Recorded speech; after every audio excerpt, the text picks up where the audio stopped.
The newest project just arrived to the shop. It's a little rougher than we thought, but it's here.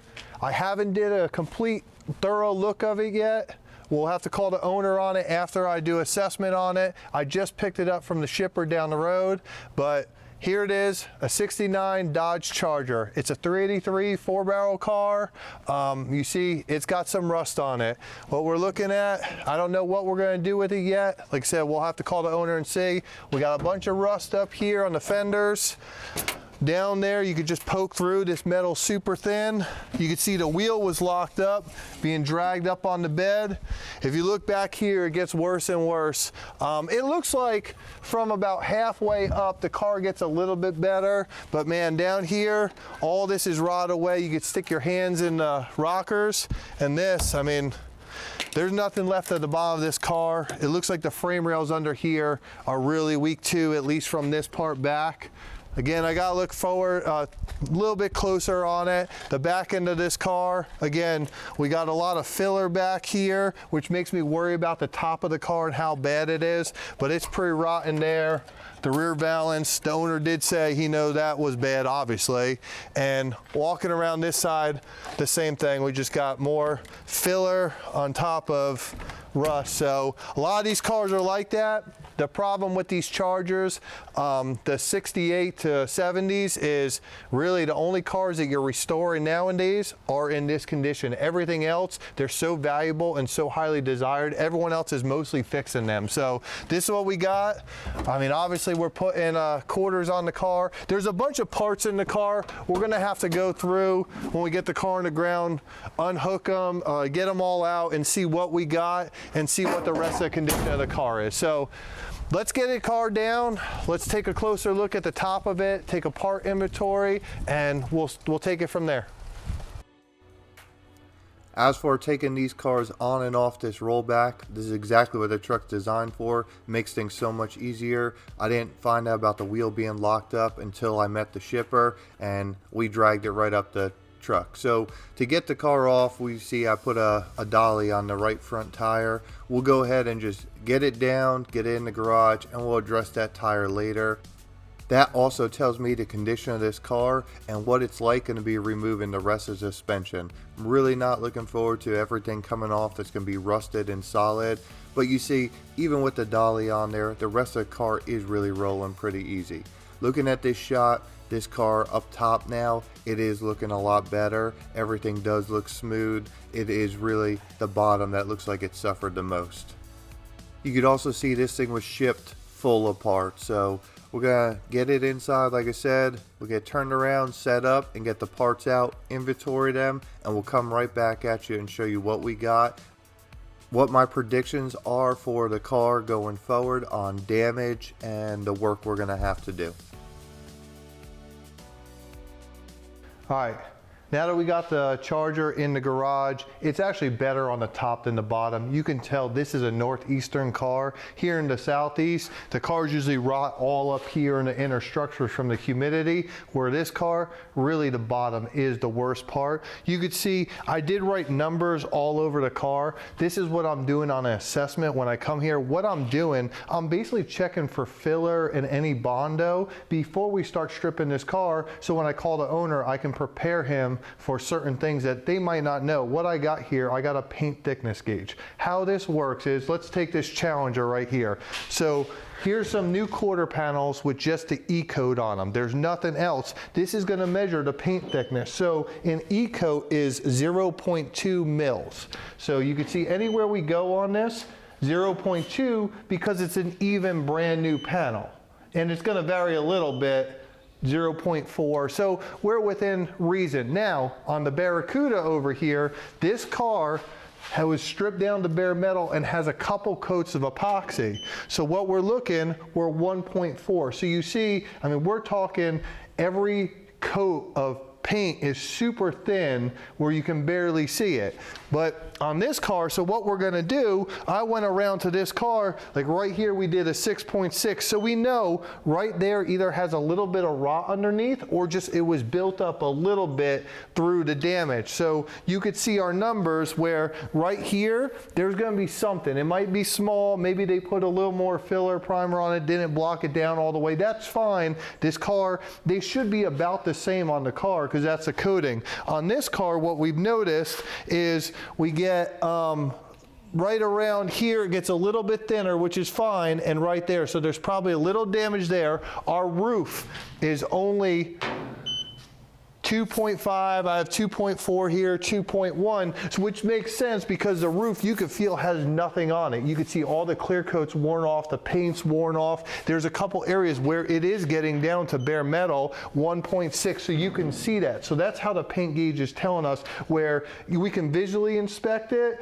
but this is also an accurate representation. And I can go around the whole car and right now show you where I think most of the damage is. The good thing is the rockers, minus the rust down there, I don't think there's a lot of filler in them. I don't think anything's gone bad. On the rockers, you could see right here's a little bit thicker on the door, but I think anything under 6 really is nothing to completely worry about. Another thing that's cool, like we can actually find our lead seam. See right there, there was a little bit of damage. Well, 6.5, so not really.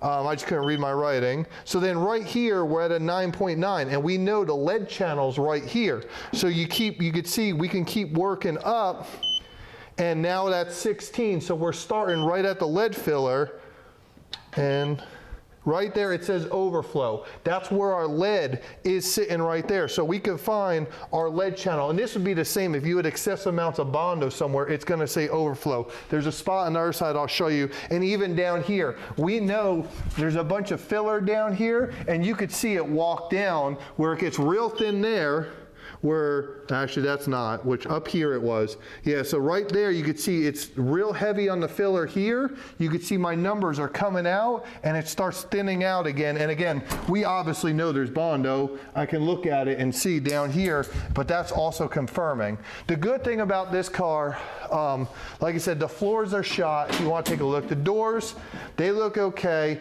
We do have underneath here, this torsion bar support down here, it's gone. So we do have, I did see a new torsion bar support. I haven't been under the cowl panel yet. It looks pretty rough, but we'll go through and reassess that. The floor pans, we are replacing them, especially with the torsion bar that's gonna have to be done. So obviously this car is going on a frame jig. If you look back here, we'll look at the trunk. The trunk is also being replaced. Like I said, the whole bottom of the car, the frame rails, they're pretty much eaten up. We're gonna do the trunk extensions. Really, the good thing though, the top of the trunk, this trunk looks very solid. I don't know, it looks like it's been original on the car, and this part has been well taken care of. The top of the trunk, like I said, you could see around the damage right there where it's bubbling up. It's a little bit thicker, but the rest of the trunk, I would expect that this trunk would be just fine.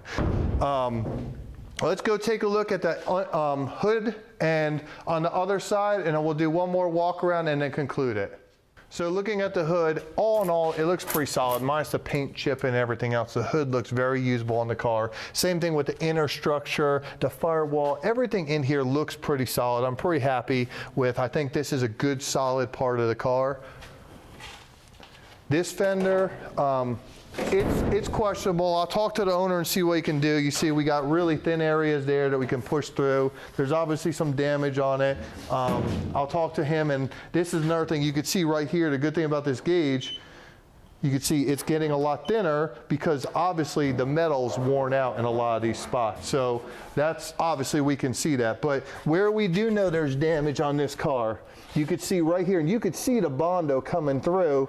Someone already started sanding it down, but you see we're going from 7, and then right there is showing 79, 78. So we know the dents it's rolling in here, and then right here, we're not even reading. So we know right here is the biggest part of that dent, and it's feathering itself out. So this bottom of the door, we're gonna be prepared for a lot of work there. The top of the door looks okay. We already looked at the quarter panels back there, and you saw the inside of the car.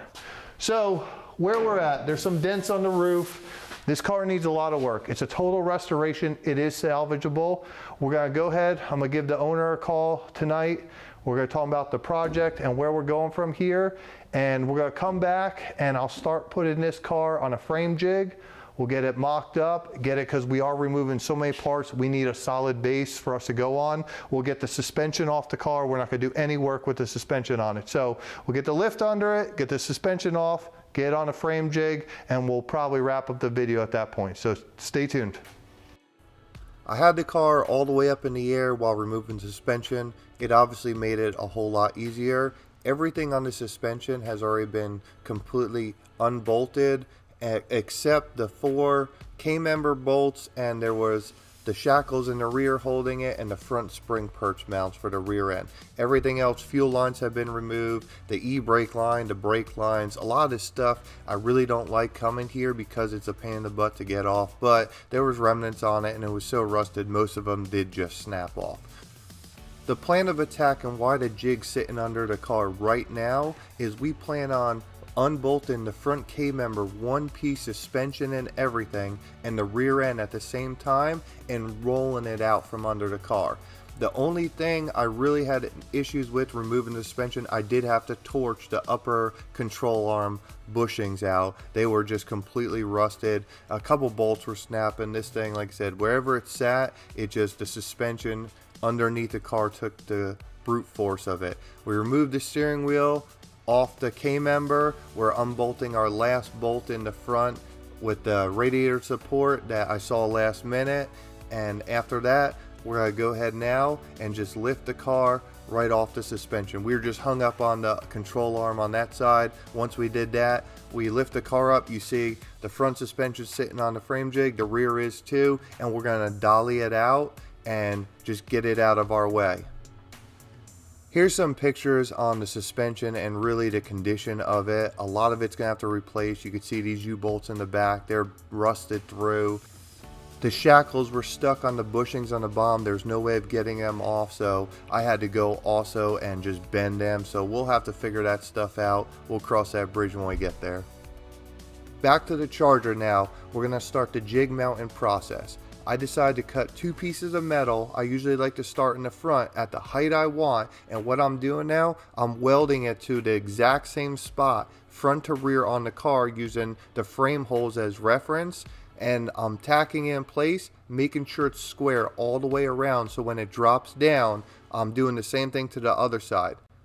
Now that these bars are the same distance front to rear, we're also going to take a measurement on the top and a measurement on the bottom.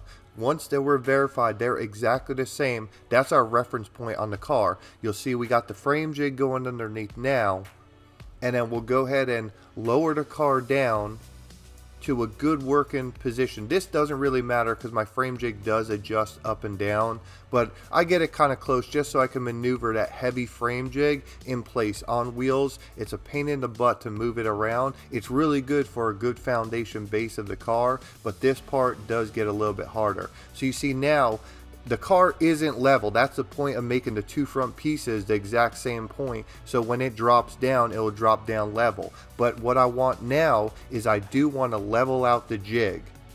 All 4 corners level. My garage floor is far from level, so this ensures when we drop the car unlevel off the lift, we have a level surface to make sure we build our foundation on. The other thing I'm trying to do once I get this thing level is we need to center the car and make sure front to rear everything's lined up and square on the car. This is going to verify that the car's never been in a wreck and everything's straight. I have high hopes for this car, being that everything did look really good, everything looks straight. You see, I'm just tapping the frame jig over and fine tuning my adjustment left and right, and then I'm working front to rear after that, and basically squaring it side to side.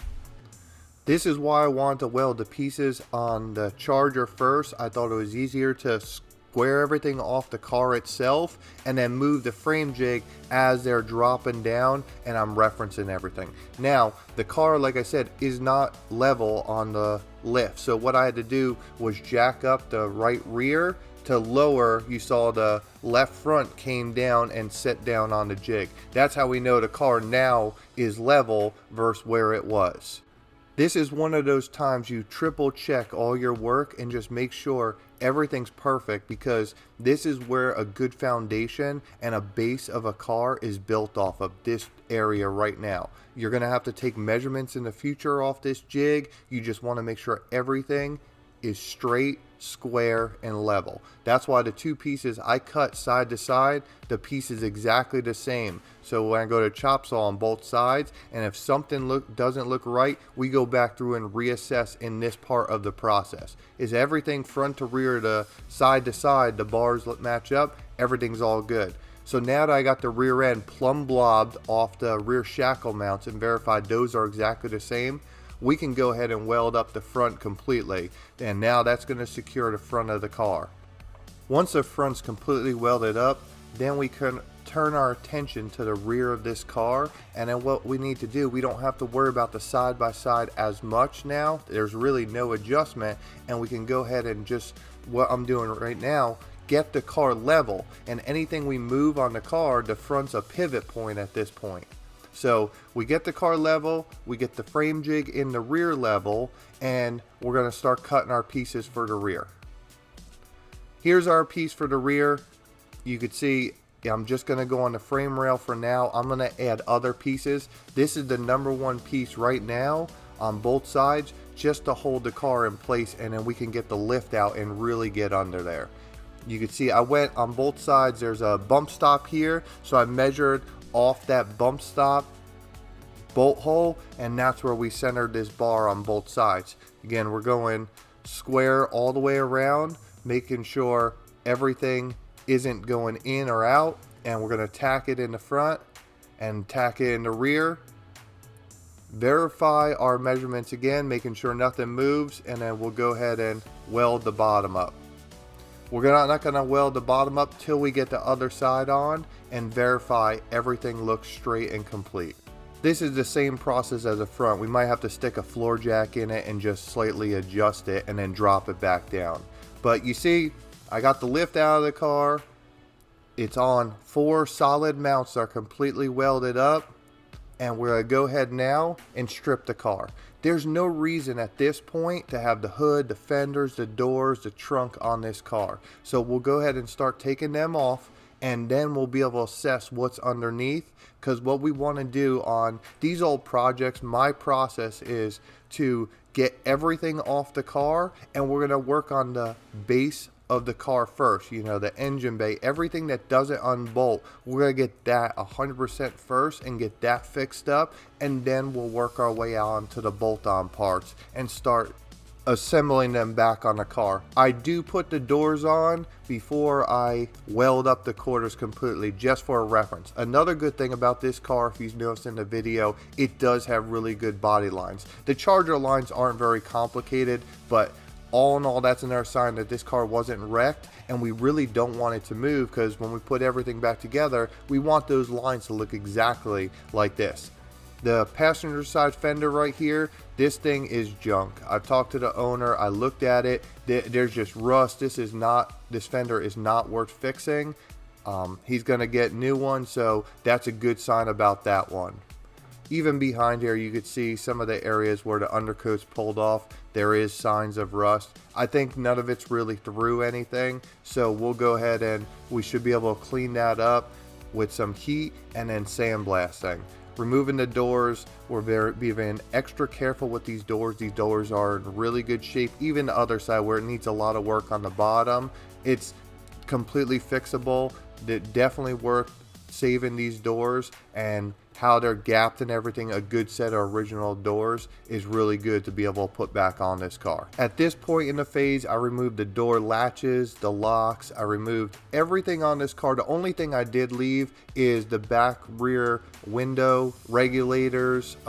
It has no glass in it. The owner left them in there, but everything I'm doing to this car isn't gonna hurt that. Leaving them in there, I don't think is that bad of a thing, and I'm aware that they're in there, that we'll kind of work around them. I'm not super worried worry about them. I would never leave glass in a car, and everything else in this car is completely removed besides those 2 window regulators. It would suck to be cutting out a floor pan and hit a fuel line or something else you don't want to cut up.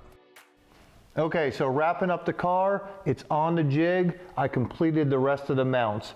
I like to build these jigs custom for the car. Each one of these cars that comes in here usually needs something different. I mean, all in all, a lot of e-bodies that we do rot away, so we do have the K-member jig off that one. But as far as these cars that I don't do a ton of, I think the jig's better built for the car. If you're at home, I would recommend doing this too. You see we got, and then you could focus on mounting the jig on certain parts of the car that are just really messed up. I'll show you a couple pictures of the mounts, but what we're focused on here, the rear mounts on the frame rails are real rough condition, and the torsion bar frame is coming out of this car. So we really jigged those points up. Besides that, you could see we just basically added straight pieces up and down on the rear leaf spring shackles and major frame rail pieces. And I just tacked those in place, knowing that we shouldn't have to cut those up. The areas that I know we're gonna have to remove,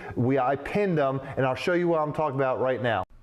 You can see the damage in this torsion bar support, and what I did, I found the 2 factory frame locating holes that was still left, and I was able to stick these pins on, so when we put the new torsion bar, it'll be able to drop in. I also jigged the height of it going front to rear. In the rear, I did the same thing. Those pieces in the left are being removed, and the frame rail we think's keeping, but in case we have to remove it, it's pinned up where we can lift it off and it drops on. When it's put in place, this is how it looks. You don't see the pins, but the frame rails are located. They can't move, but nothing back here is welded in the event we have to replace it. So that's what I do if we have to remove major frame rails. And you see this car is a candidate for it, as rough as this pictures are of these frame rails. Here's a look down of all the mounts front to rear I did. And here's the 2 rear mounts going off the leaf springs and frame. So if you bring a car like this home, the basic steps are strip it down for the most part. You can leave the doors, fenders, and hood on like we did. And then once you do that, get the car mounted on the frame jig. Get it level, get a square, solid base to go off of. And the good thing about the frame jig, we have no wheels or no nothing on this car. And if I lower it down, it's still mobile. We need that because what we're doing on the next step, we're gonna start sandblasting spots of this car just to clean it up. We're gonna take heat first. On the next video, get a lot of this undercoat off. We're gonna sandblast the engine bay. We're gonna sandblast all this. I might hand strip the rockers. That's gonna give us a better look on the car. What I did on the interior, I did clean it out. I did remove as much of the seam sealer as I can for the most part. And the next step on this, we are gonna go start cutting out the floor in the areas that we're not gonna sandblast. I'm also, knowing that these quarter panels are shot, we're gonna cut the quarter panels low. We're gonna basically, so we can get in there and assess what the inside of this car looks like. Right now, the owner bought quarter skins for the car. I'm not really a fan of quarter skins. He bought them before I was in contact with him. I recommended we put full quarters on. He's still on that decision. However, once we get behind here, if any of this area is rusted real bad, like it is under here, that might be a determination on that. So before we do anything, we're gonna cut it off there. We're gonna kind of open it up where we sandblast, and the same thing with the trunk. We're gonna get this car spun around, and we'll remove the tail panel and everything else in the trunk area. So the rest of the metal that we think we're keeping, we're gonna be able to blast and epoxy it, seal it up, and then we'll start the metal repair. So I think these are the basic steps to you doing the car. That's why I'm doing these videos. It'll allow a project like this to be overwhelming, but don't jump around. Just take one step at a time. Strip the car down, put it on a level frame jig. Now we're gonna cut the old metal off to expose underneath the metal that we think we're gonna keep, and then we're gonna sandblast. And then we'll keep following along on the steps, and I'll show you what we do. Hopefully this video helped you. Hopefully you're excited about the new Charger in the shop. I really am. I love these cars. I mean, ever since I was a little kid, this is one of my favorite cars in all muscle cars. So really excited to be able to work on this car. Stay tuned. Hopefully we're gonna turn it into a nice car, and like, comment, subscribe to our videos, and let us know what you think. Share them out. Thank you very much.